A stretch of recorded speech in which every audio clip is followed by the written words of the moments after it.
We're up already. That was quick. I'll share this out just a minute and then we'll get started.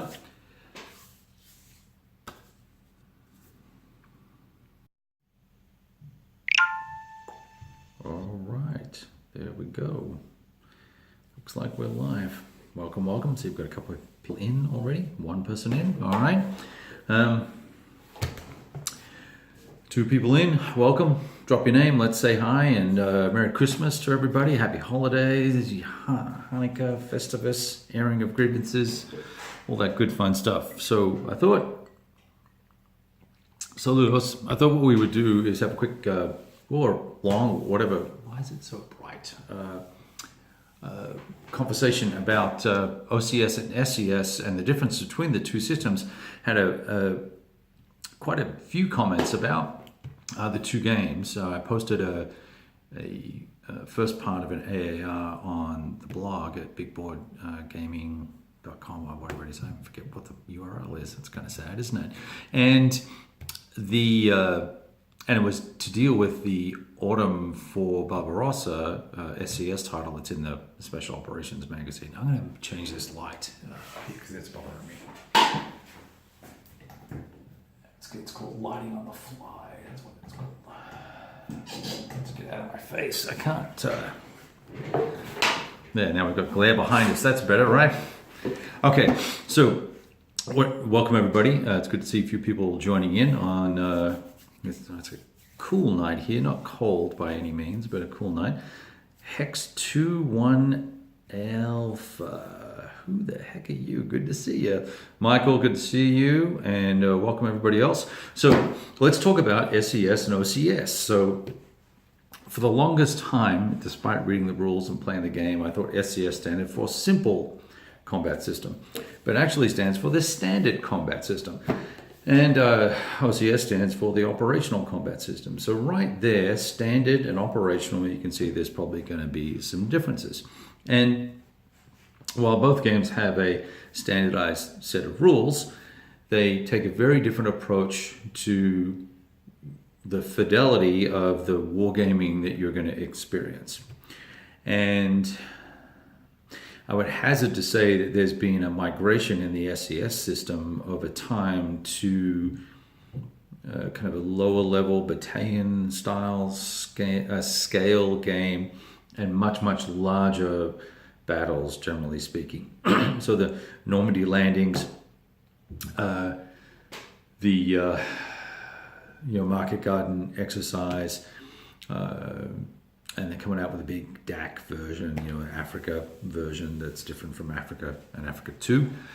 Whereas the earlier games were one map or two map solutions for a specific battle over a specific period of time. And typically that time scale was, I want to say it's 1 or 2 days a turn or thereabouts, sometimes 3 or 4. So I thought what we might do as kind of a reminder for me, so I don't forget stuff, walk through a game here. I'll show you all the components and whatnot, and the rule book, and we'll talk through the comparisons of that to an OCS title, and then we'll look at the OCS title, and maybe that'll give you a view into what's different. And you guys are just jumping on like crazy. Here we go.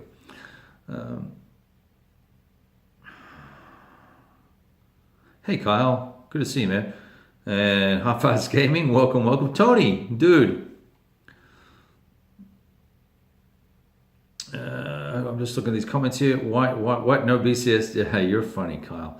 Jeremy, good to see you. Devin, hello. All right, so everyone's a comedian tonight. Carry on and be funny, because no one knows you like you. So let's have a look at Gazala, because it's not often seen. It's a kind of a hard title to find. It and Operation Crusader, for some reason, are pretty difficult to find and expensive. They're all out of print. This was the hash 506. Does that mean it's the 5th series and the 6th title? Maybe it is. Anyway, there's a lot of similarity in all of the maps from OCS through SCS, because they do a lot of research for these topics, and then as you drill down into the map terrain and you either get narrower and more detail, you can leverage research and orders of battle and all the rest of it. So it kind of shortens up the development cycle for a game or a set of games. If you have the OB, the order of battle, in an OCS DAC, which is massive 5-map system, and you know all the units that came and went over a period of time, then it's pretty easy, relatively speaking, to then do a little bit of homework on a specific set of battles in the in Africa, for instance, and then go, okay, I need this section of the DAC map, and now let me zoom in and let's look at the terrain detail, and I can build maps out of that. So you'll see very common terrain types and terrain, logos and icons and stuff like that. So the first thing you're going to notice about this game system is about 7 or 9 pages of rules. And in fact, this is 16 pages. This is the module rules. 16 pages, which sounds like a lot, but 10 of those are different scenarios that you can play. And there's really only 6 pages of special rules for this that add some unique battle-specific flavor to the battle. Like this is the battle for Tobruk, right, 1942. I'm just checking here, make sure I'm right. Yeah, it is. Okay. So it's a sister game to Crusader, and so so the rules for SCS are 7 to 9 pages long and pretty straightforward. It's your standard deal, right? You've got generic combat units that are either infantry, artillery, armor, or an HQ, and a combat factor is a combat factor. There is no differentiation in terms of combat factors. There's no differentiation in terms of their movement capabilities, other than the fact that any unit that has a yellow box around their movement factor gets to move in the exploit phase. And so you have a typical game sequence of play that goes something like this. Move, move and maybe do overruns, combat, which may include artillery, then advance after combat if you are successful, then exploit movement for armor units, then you'll probably check supply. You may check supply at the beginning of the cycle potentially as well, or do that then anyway. And then you're going to wrap the turn up, and then maybe whatever special conditions that are in the given module. But that's basically it. You hit a zone of control, you stop. Or do you move? I forget now. Shit. I think you can pay extra movement points to. Yes, you can pay extra movement points to move through the zone of control. Oh my God, I can't remember. Here I was thinking I wouldn't need to look at the rules for anything, and now I'm sitting here not knowing. So that's very impressive. I know it is additional movement points to move into a zone of control, but let me just very quickly look here and see what it is. Whether you actually have to stop or not.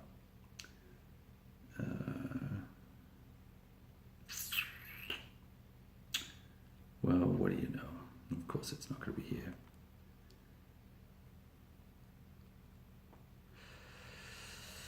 Blah, blah, blah, blah, blah. Play +2 to move into an EZOC. Units in an EZOC and exploitation cannot move. We knew that. Yeah, so that's right. It is +2. Okay, so you don't stop when you enter a zone of control, which you pay extra movement points, and I'm sure you've all chimed in there and gone, "Hey, Kevin, you're a moron." Thank you, Hex to Red 1 Alpha. That's very awesome. So anyway. That's one of the key differences in the game is you can move through zones of control. How awesome is that? Here's the 1.6 version of the rules, and it is actually 6 pages of rules. I think the 1.7 version is now at the 8 pages of rules. Supply is really generically calculated. Combat, as I mentioned, combat factors are generically calculated. So very straightforward, simple game, and I'll show you the counters. Let me just pull some of this stuff out of the way. And people either like or hate these style maps and counters, but here you go. I'm going to hold this up for you.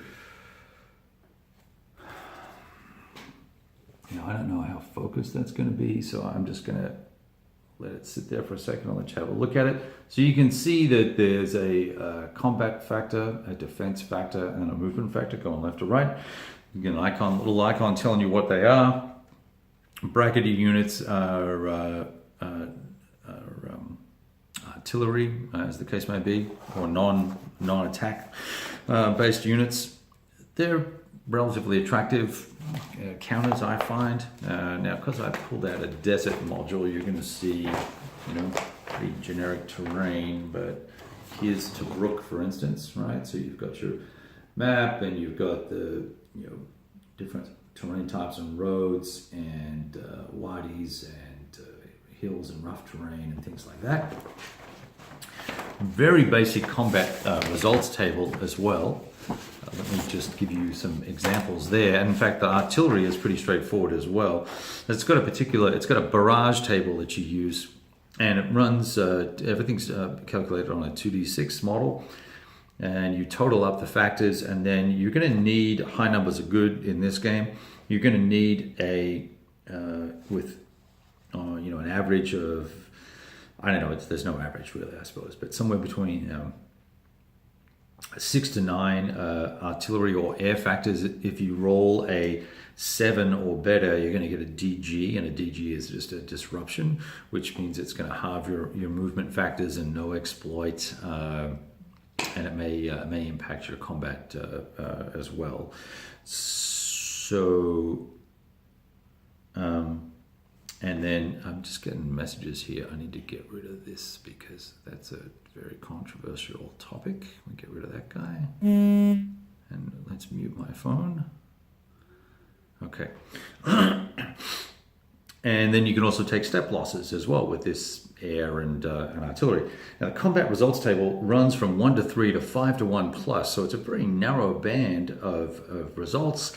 You are going to be doing that factor hunting situation where you're going to because you really want to make sure that you're not attacking at 3 to 1, and you always want to be attacking at 4 to 1 or better if you can, primarily because you can nearly always take a combat loss, like an A1, D1 would be an attacker loses 1, defender loses 1, and in a 4 to 1, you still have 1, 2, 3 chances in the 2d6 results to take a combat loss as the attacker. And in fact, there are 2 chances in 5 to 1 plus. So it can be bloody for the attacker and frustrating for the attacker to come in and have this 4 to 1 combat and then be get slapped around a little bit because you suck with your die rolling.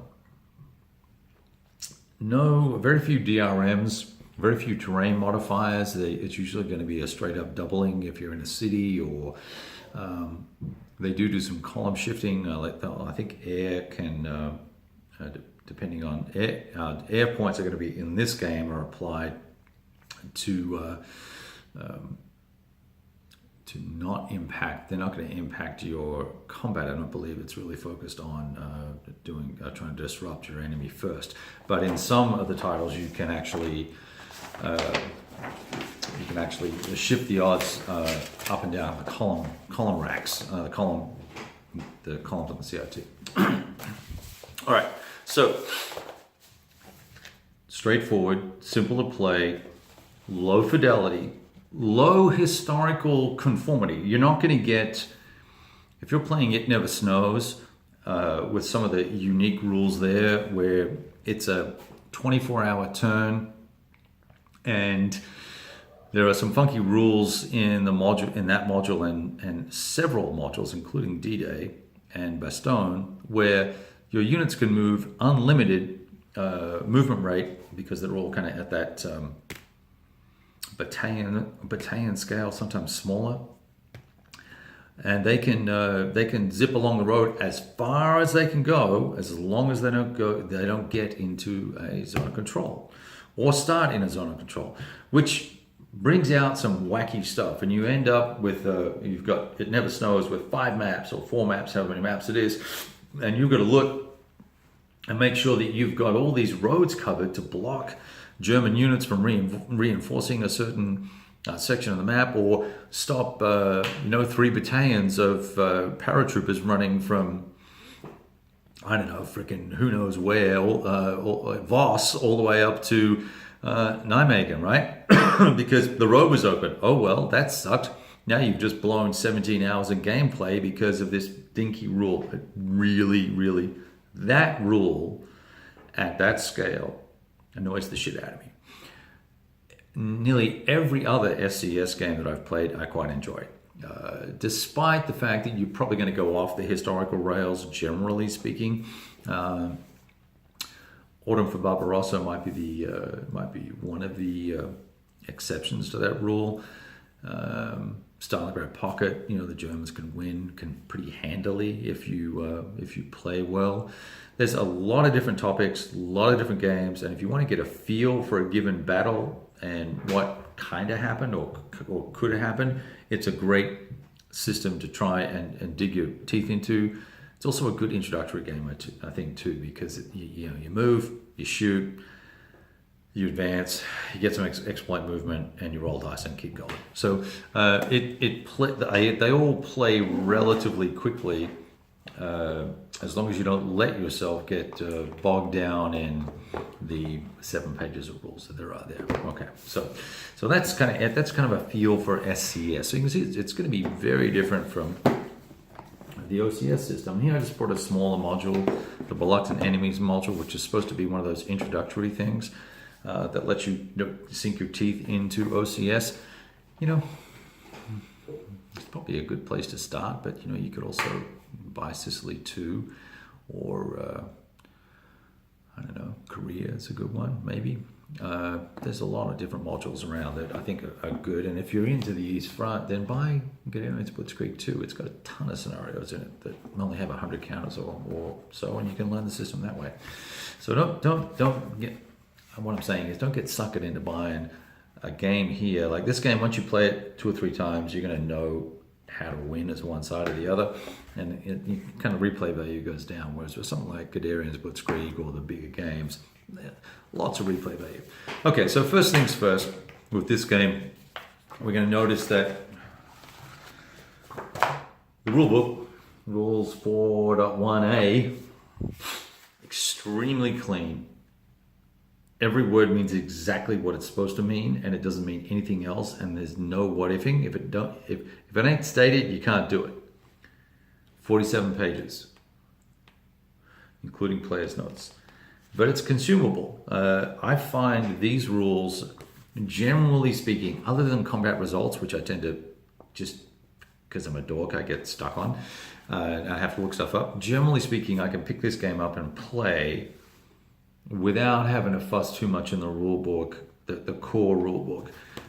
Because once again, it's, as a buddy of mine always says, how do you move, how do you shoot, and how do you stay in supply? And that's all you need to know. And in this set of rules, that's very clean and straightforward. Although, because it's set at an operational scale, it does have that, oh gosh, I've got a stiff neck. It does have that significant logistical aspect to it. So if you don't like moving around supply points or working out 1, 2, 3 turns ahead where you think you're going to be and where you want to be and how you're going to get there and the supply you need to get to that location, you're probably not going to enjoy this, because you're going to need to make sure that you choose these paths of advance into enemy territory. And generally speaking, those paths of advance are going to go through rail and road, and you need to make sure that you own the rail, have access to the road, and you can count backwards and forwards with the HQs and with the trucks, throw supply forward, or as an HQ, pull it from a dump and throw it forward and feed your troops ammo and whatnot. Now,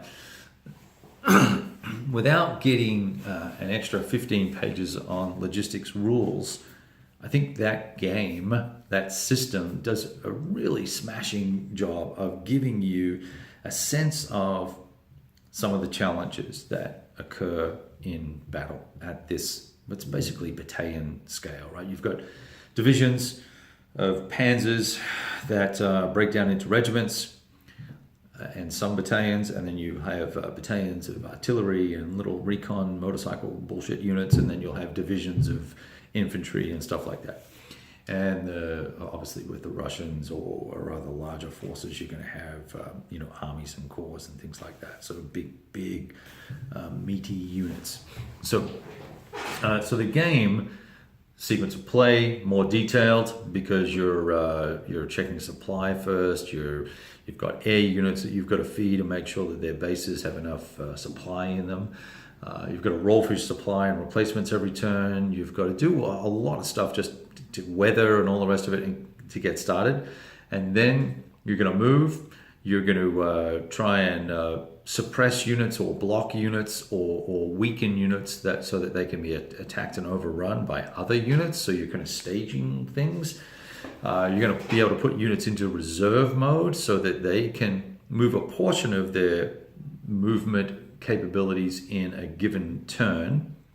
And then in the special reserve phase, then they get to move their full movement rate, and they also will get to have the opportunity to do overruns and things like that. So once you move, you'll get put in a position where you're ready to do combat, and then you'll have this, there'll be so you'll declare, is it move and then react or move and combat? Let me just check. I'm playing another game right now, and so you're going to move, do the supply phase, do reaction, so the enemy has an opportunity to react with some of their units, and then you'll do the combat phase, and then you'll get into the exploit phase, which is when you're going to release your reserves, or you're also going to have a secondary movement for all your armored units and stuff like that. So it gets pretty involved, and as you become more competent with the game system, you're going to learn little tips and tricks like making sure you've always got some in the reaction phase, you've got some artillery in reserve in the front line that you can pop out of reserve and barrage the dudes that are lined up to attack you, that are adjacent to you and ready to attack, and barrage those guys and DG them so that their combat factor is halved. Great way to slow down an offense if you pick the biggest stack and pound those dudes and halve all of them, so your enemy now is probably not going to attack, and that's a good use of artillery and ammo that you're going to have to spend for that.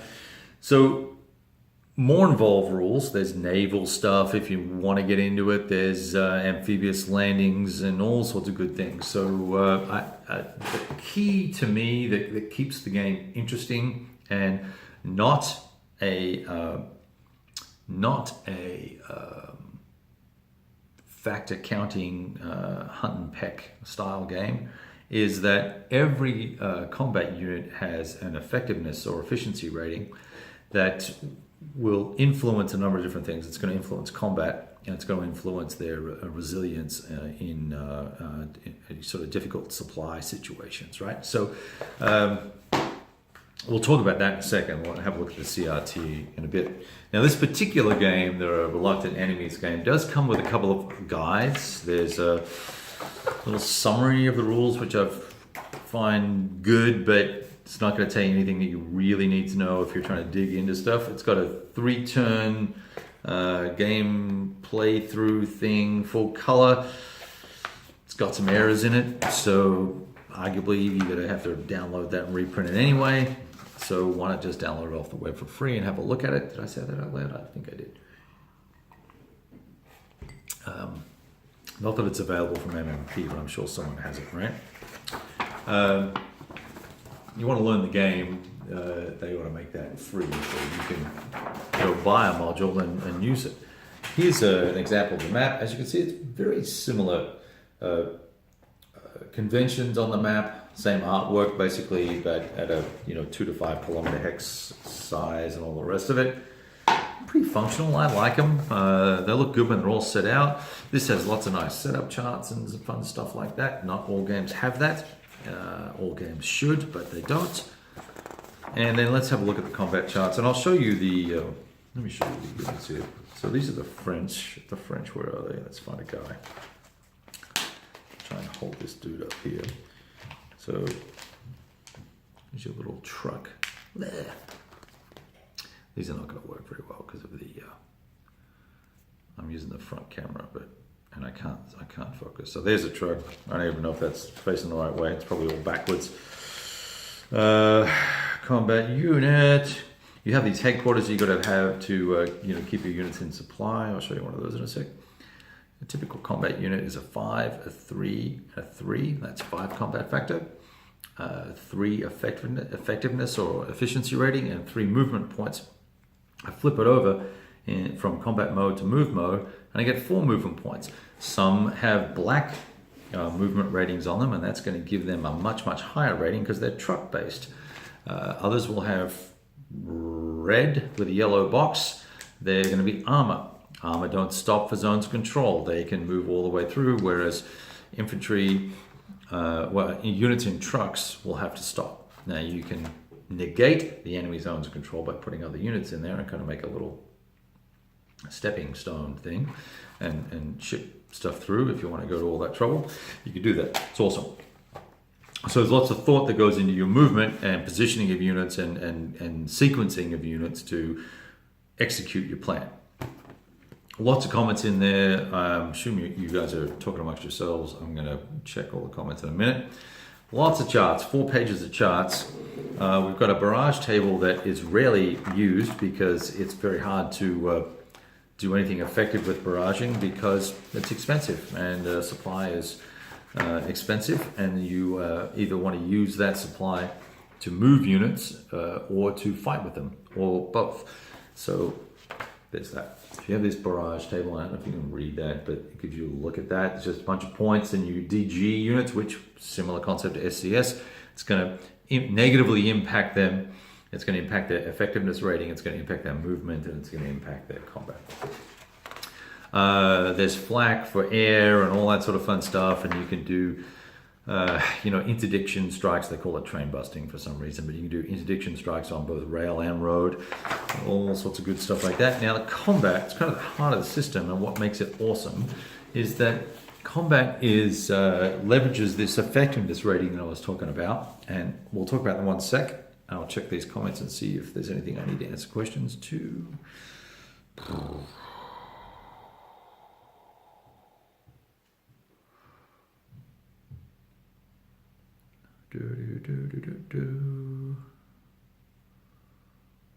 Hey Bill, good to see you there. And JPJ.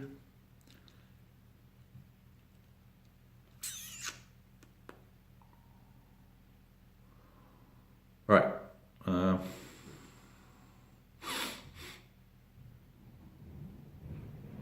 Yeah, Kyle is doing great stuff on the video front. All you guys should go and subscribe to his channel right now. So let's talk about combat, because this is kind of the heart and soul of the system. I think that I'm trying to get rid of this. Here we go. Heart and soul of the system. Look at that combat results table. Holy crap! So what does all that mean? All those numbers and goes from 1 to 5 to 13 or 18, 24, 52 to 1. What? So you can have all sorts of different types of combat factors accumulated, and depending on the terrain you're in, up here, you're gonna get on this row, and then you're gonna go across to your factors. And of course, it's just like, like the Victory in the West system, where you'll have, clear, open, wood, city, whatever, rough, and then you pick a column, right?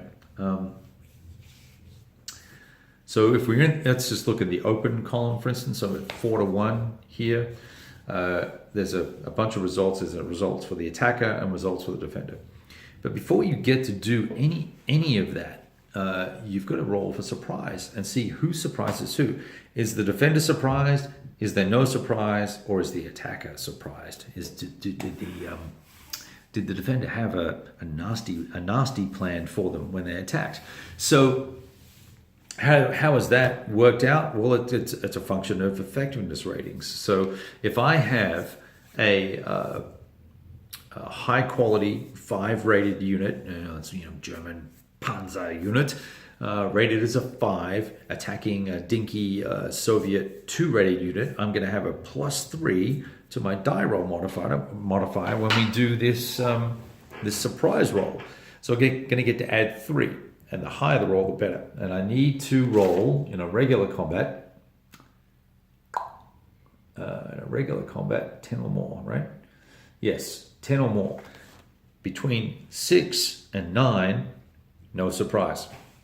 And then what I do is I roll a third die, and that's on a 2d6 result, obviously.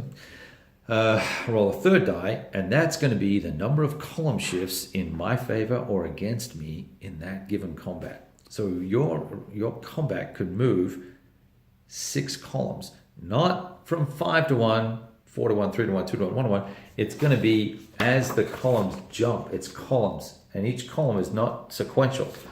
It goes, this column across here goes, what's an example? It goes 4 to 1, 5 to 1, 7 to 1, 9 to 1, 11 to 1, 13 to 1 in the open. And up in the extremely close terrain, it goes 20 to 1, 28 to 1, 36 to 1, 44 to 1, if you ever got that high. But if you're in extremely close terrain, you may have 100 factors trying to attack into a the DG'd fortress or whatever the case may be. So that unknown situation, you can take a perfectly good 11 to 1 attack in the open. You're barreling through, you're in the open, you've got armor's doubled in the open, so you're going to be banging hard, and it's 11 to 1. You fluff the die roll. Let's say you roll a 2, and you still get to add that +3, and you only get a 5. It's enemy surprise. They roll a 6. It's going to go from 11 to 1. 1, 2, 3, 4, 5, 6. It's going to go down to the 2 to 1 results table. Now, the other benefit of the effectiveness rating is that delta between the two ratings, you're going to add that to your die roll as well to the combat result. So let's say I rolled a 7 on average so I said 4 to 1, didn't I? No, I said 2 to 1. Rolled a 7 on average. If I rolled a 7, I would lose, an attacker loses 1, the defender takes an option to lose 1 or retreat. But if I add 3 more to that, the attacker is going to have to take his option to lose a step. The defender will take a step loss, and he will also have the option to either take another step loss and stay in place or retreat 1. So if I can compare that to the 11 to 1 column, the attacker gets an exploit and the defender loses 2, takes the option to lose 2 more, and is disrupted when he retreats. Absolute massive difference, right?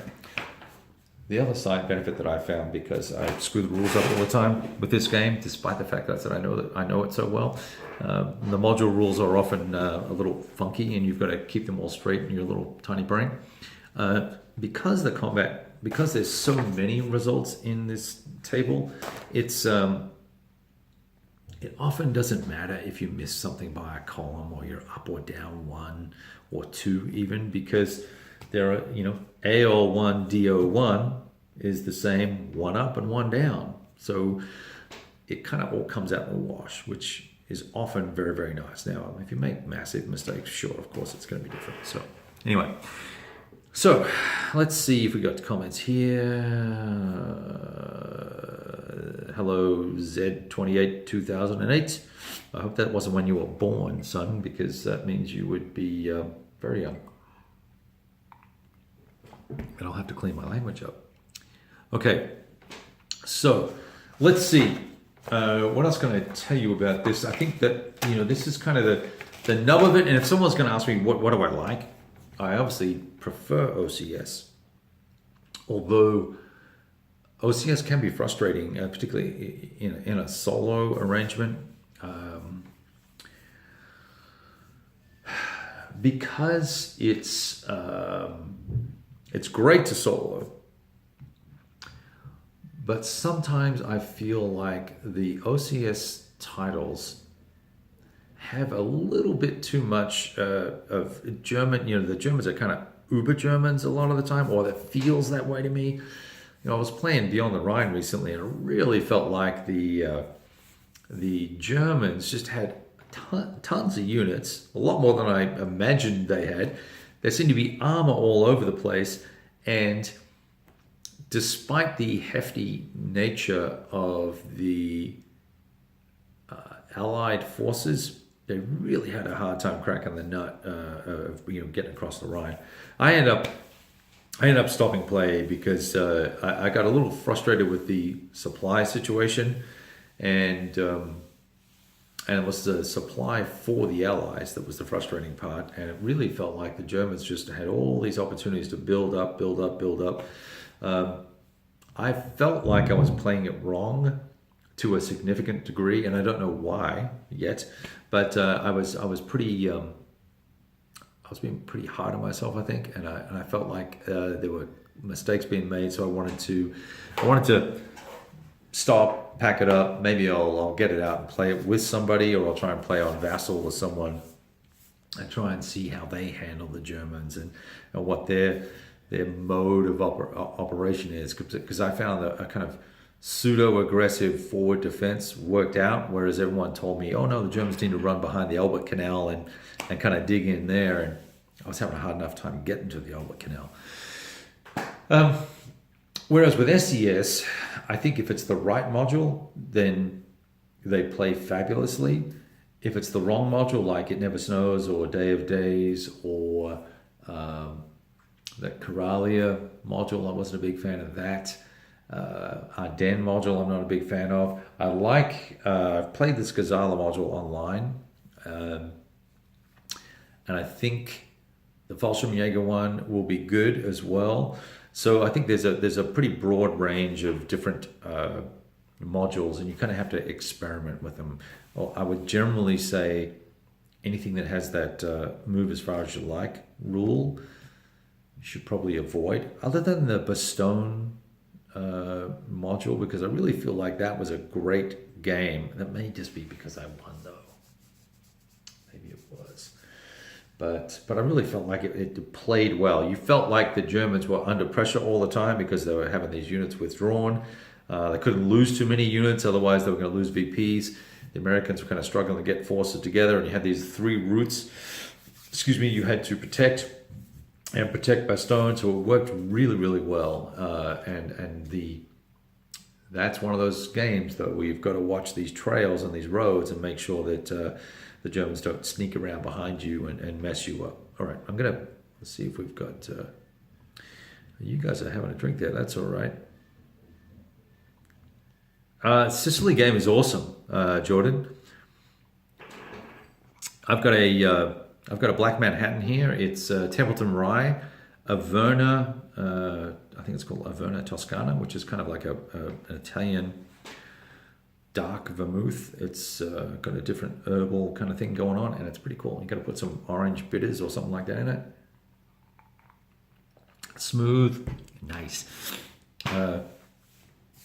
Yeah, and I like Jim Beam too, Sergeant Rock. So let's see. And Old Creek is good stuff as well. Yeah, Sicily 1. Sicily 1 and 2 are both good games for different reasons. And I think Sicily 2 is potentially a good learner game. If you want to pick something that's a topic that you're interested in, that's one you could certainly try out. And Sicily 2 is only 2 maps. It's only a little bit bigger. Few more units. I think the Sicily 2 invasion rules are a lot cleaner and a lot more streamlined than the original Sicily ones. But there you go. All right, I'm probably gonna. It looks like you guys are having a final time chatting here. I will let you guys go. That was all I just wanted to share. I had a few people asking questions about the two systems, and it seemed like they were relatively new to wargaming or had not experienced the multi-man products. And I wanted to give folks a quick look at those two systems just to compare and contrast. So I hope that helped, and I look forward to catching up with all you soon. Hope you have a Merry Christmas and happy holidays and all that fun stuff. Probably see you in the new year. I'm going to kind of lay low over the holidays and try and get some dice throwing going on. Talk to you soon. All the very best.